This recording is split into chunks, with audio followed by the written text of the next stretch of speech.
School जो पटना का है मिलेनियम वर्ल्ड स्कूल, ये बच्चों का एडमिशन लेने से इनकार कर रहे हैं। उनका कहना है कि जो बोलेगा वो होगा, हो रहा है। तो ये पारदर्शिता नहीं हुई।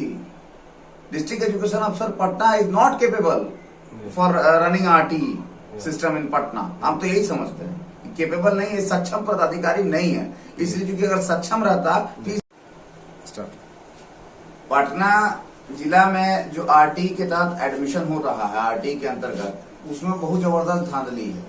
उसमें कहा जाता है कि जो भी गार्जियन है, पहले तो बता दिया गया कि ई संबंधन प्रक्रिया के अंतर्गत आप जाइए, जबकि ई संबंधन प्रक्रिया काम नहीं कर रहा है। और दूसरी बात ये है कि जब ये प्रक्रिया काम नहीं करती है तो अब डीओ साहब कह रहे हैं, जिला शिक्षा पदाधिकारी पटना, कि आप जाइए वहां और जा करके जो है फॉर्म भरिए। 2 अभिभावक रहेंगे और वो 2 अभिभावक के मौजूदगी में आप लॉटरी से चयनित कीजिए। अब हमको ये बता दे पटना जिला शिक्षा पदाधिकारी कि जो 2 अभिभावक रहेंगे, ये ट्रांसपेरेंसी कैसे है कि 2 अभिभावक, कहीं ऐसा तो नहीं कि स्कूल के कोई कर्मचारी को ये अभिभावक के रूप में खड़ा कर दिया जाएगा। ऐसे स्कूलों की संख्या है पटना में। जैसे उदाहरण हम बता दें, एक मिलेनियम स्कूल पटना है, मिलेनियम वर्ल्ड स्कूल। उसका स्थिति ये है कि वो कहता है कि आप अपने स्टाफ को ही लेंगे, सबसे पहले स्टाफ के बच्चों को, और अगर सीट बचेगा तब दूसरों को लेंगे। तो इसका मतलब है कि स्टाफ की पैरवी वहां चलेगी। हर एक विद्यालय अगर अपने स्टाफ की ही पैरवी को सुनेगा तो फिर आरटी का मान्यता रह कहाँ गया? फिर गरीब के बच्चों को कहां से मिल रहा है कि गरीब के बच्चे आकर के जो है कि एडमिशन कराएं? ऐसा कुछ होने वाला तो है नहीं। और वही 2 गार्जियन को खड़ा कर दिया जाएगा जो स्टाफ रहेगा।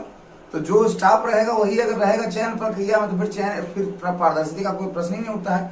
वर्तमान में गया जिला में, बिहार के गया जिला में बड़ा सुंदर प्रक्रिया अपनाया गया है कि आप फॉर्म जाकर के डीओ ऑफिस में और संबंधित जो प्रखंड शिक्षा पदाधिकारी का कार्यालय है वहां जमा कर दीजिए। उसके बाद सारा फॉर्म संयुक्त रूप से ऑनलाइन हो जाता है। ऑनलाइन होकर के चला जाता है एनआईसी गया के पास। एनआईसी गया एक दिन चयनित करती है और उसमें जो है कि ऑनलाइन जो है वो अपना कंप्यूटर के माध्यम से वो लॉटरी सिस्टम चलाती है। और संबंधित स्कूल जो आप चयन करते हैं, 3 स्कूलों का चयन करने को दिया जाता है, किसी भी स्कूल में आपका चला जाता है बच्चा का नाम, और उसके बाद संबंधित गार्जियन उस स्कूल में जा करके अपना एडमिशन करवा सकता है, अपने एडमिशन की प्रक्रिया पूरी कर सकता है। जब गया जैसा छोटा शहर जो पटना से आधा आबादी रखता हो, जो अगर वहां ये प्रक्रिया हो सकती है तो पटना में होने में क्या समस्या है? और पटना ही नहीं, मैं समझता हूं बिहार के लगभग सभी जिलों में, 38 जिले में यही नियम लागू किया जाना चाहिए। अगर पारदर्शिता आरटीई में नहीं है और जिस विद्यालय ने 2011 से लेकर के 2022 अभी 10 साल हो गए, 10 साल में एडमिशन नहीं लिया आरटीई के अंतर्गत, उन सबको 1-1 लाख रुपए के हिसाब से फाइन देना है प्रतिवर्ष, वो फाइन लिया जाना चाहिए। और अगर इस तरह से बिहार सरकार का कार्य प्रणाली है, इस तरह से सिस्टम चल रहा है, तो पारदर्शिता का प्रश्न ही कहां उठता है? इसका मतलब है कि पूरे बिहार में, अगर पटना में ही आरटीई एक्ट लागू सही से नहीं है तो पूरे बिहार में ही आरटीई एक्ट लागू नहीं है। ऐसी परिस्थिति गरीबों के बच्चों को यहाँ पर कोई जगह मिले पढ़ने के लिए सीबीएसई स्कूल्स में आरटीई एक्ट के तहत, ऐसा मुझे नहीं लगता है कि संभव है। पटना के डीओ साहब कह रहे हैं कि नहीं, सब जगह पे अच्छी तरह से प्रक्रिया हो रही है। उन्होंने पेपर में भी दिया कि आप लोग हर स्कूल में जाके फॉर्म अप्लाई करें, और फॉर्म अप्लाई करने के बाद वहां के स्कूल प्रशासन ही लॉटरी सिस्टम कराएंगे और बच्चों को एडमिशन कराएंगे। लेकिन इसमें बहुत तरह की धांधली हो रही है, इस पे आप क्या कहना चाहते हैं? ये कैसे आप सुनिश्चित कीजिएगा कि जो लॉटरी सिस्टम है वो पारदर्शिता है? आपने कह दिया कि 2 अभिभावक रहेंगे जी। मैंने तो कहा मिलेनियम वर्ल्ड स्कूल की बात एकदम सामने आपकी कही। वहां का प्रशासन कहता है, स्कूल प्रशासन, कि हमारे बच्चों, हमारे स्टाफ के बच्चों को हम सबसे पहले लेंगे। अच्छा, कहने का मतलब मिलेनियम वर्ल्ड स्कूल के बच्चे, स्टाफ कह रहे हैं कि पहले हम अपने बच्चों को पढ़ाएंगे आरटीई से, हाँ, उसके बाद बाहर के बच्चों के रखेंगे। तो ये तो सारा इलीगल है। तो जब आप पूरी तरह से बाहर के बच्चों और अपने स्कूल का लॉटरी एक जगह पर मान लीजिए कराइएगा, तो अपने स्कूल के ही ना 2 स्टाफ को वहां रखिएगा एज ए गार्जियन। इसमें धांधली तो खुलेआम कीजिएगा। तो ऐसा धांधली सिर्फ मिलेनियम वर्ल्ड स्कूल नहीं, पूरे पटना के कई स्कूल में हो रहा होगा। मिलेनियम वर्ल्ड स्कूल तो एक छोटा सा उदाहरण है। पटना में कई बड़े-बड़े स्कूल है, सभी स्कूल में यही स्थिति हो रहा होगा। इसका मतलब ये स्पष्ट है कि ये डीओ साहब का जो काल्पनिक ये है बयान है, ये कल्पना है। ये आरटीई एक्ट के अनुरूप उन्होंने कोई कार्रवाई नहीं की है, इसमें कोई पारदर्शिता नहीं है।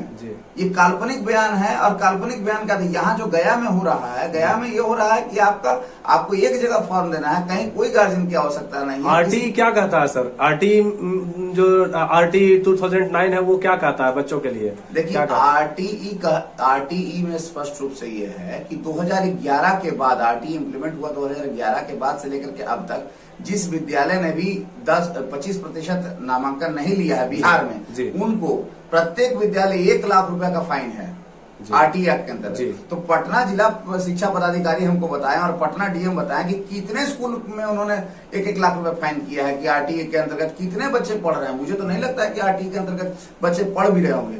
और अगर कोई भी सिस्टम आपको डेवलप करना है आरटीई में, या तो उनका सीबीएसई का रजिस्ट्रेशन कैंसिल किया जाए, अगर वो आरटीई से करीब बच्चों का रजिस्ट्रेशन कैंसिल करने का अथॉरिटी जिला शिक्षा पदाधिकारी को नहीं है। दिल्ली को भेजे वो, लेकिन वो अनुशंसा कर सकते हैं कि दिल्ली को कि स्कूल आरटीई से करीब बच्चों को नहीं पढ़ा रहा है, नहीं पढ़ा, कार्रवाई की जाए। बिल्कुल ये कर सकता है। लेकिन एक चीज और मैं स्पष्ट रूप से कहना चाहूंगा कि आरटीई एक्ट में है कि अगर आपको कहीं पारदर्शिता आप अपनाना चाहेंगे, अगर आपको टेक्नोलॉजी का सहायता इसमें ले सकते हैं, अगर लेना चाहेंगे तो आप ले सकते हैं। तो टेक्नोलॉजी का सहायता गया जिला ने लिया है ना, उसी प्रकार से आप अन्य जगहों पर लीजिए, अन्य स्थानों पर लीजिए। अभी देखिए डीएम ये त्यागराजन एसएम है गया के कलेक्टर, गया के कलेक्टर के तत्वाधान में पिछले साल भी एडमिशन हुआ, इस साल भी एडमिशन हुआ।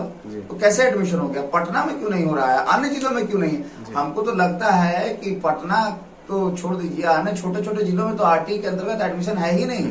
तो राज्य सरकार खाली बैठ करके वहां पर बड़ा बड़ा बात शिक्षा के बारे में बोलेगी, और पूरे बिहार में शिक्षा माफिया का एकदम मक्कड़ जाल बना हुआ है।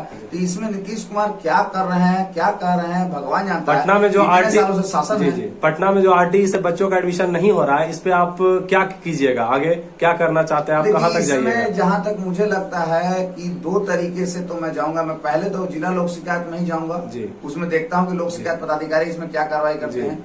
उसके बाद मैं अपील के थ्रू कमिश्नर से लेकर के प्रधान सचिव तक जाता हूँ, देखता हूँ कि क्या होता है, और अगर नहीं होता है तो उसके बाद मैं इसको लोकायुक्त के समक्ष ले जाऊंगा। मैं चयनबद्ध प्रक्रिया से जाना पसंद करता हूँ। उसके बाद अगर लोकायुक्त भी नहीं सुनेगा तो पटना हाईकोर्ट सुनेगा।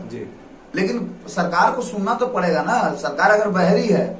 अब शिक्षा व्यवस्था को पूरे बिहार में चौपट करके रख दिया गया है।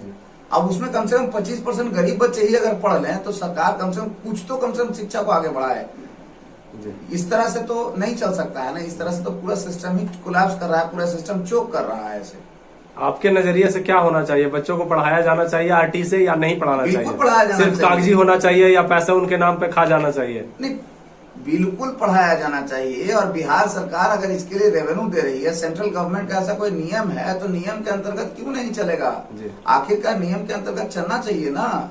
और दूसरी बात है कि इसके लिए सरकार आवंटन देती है संबंधित विद्यालय को, वो बच्चा निःशुल्क नहीं पढ़ता है, ये भी जान लीजिए। 25% जो बच्चा को एडमिशन लेना रहता है उसके अंतर्गत बिहार सरकार उसके लिए पैसा देती है, आवंटन जाता है उसको, वो निःशुल्क नहीं पढ़ता। दूसरी बात मैं ये भी कहना चाहूंगा कि बिहार सरकार जो आवंटन देती है, जो आरटीई एक्ट के तहत नियम है, वो आवंटन भी देर से मिलता है। ये भी कारण है कि स्कूल जो है एडमिशन लेने से कतराते हैं। तो वो आवंटन तो कम से कम सही कर लें। तो मिलेनियम वर्ल्ड सिर्फ मेरे अभिभावक के बच्चे पढ़ेंगे, मेरे शिक्षक के बच्चे पढ़ेंगे, यहाँ के बस ड्राइवर के बच्चे पढ़ेंगे और गार्ड के बच्चे पढ़ेंगे। बाहर के बच्चों को हम आरटीई से एडमिशन नहीं ले सकते और उनको नहीं पढ़ाएंगे। तो इस पे आप क्या कह सकते हैं? उनके मिलेनियम वर्ल्ड स्कूल एक उदाहरण है, छोटा सा एक एग्जाम्पल है जिसने ऐसी बात कही है। लेकिन ऐसा एग्जाम्पल पूरे बिहार में कई स्कूल्स का होगा।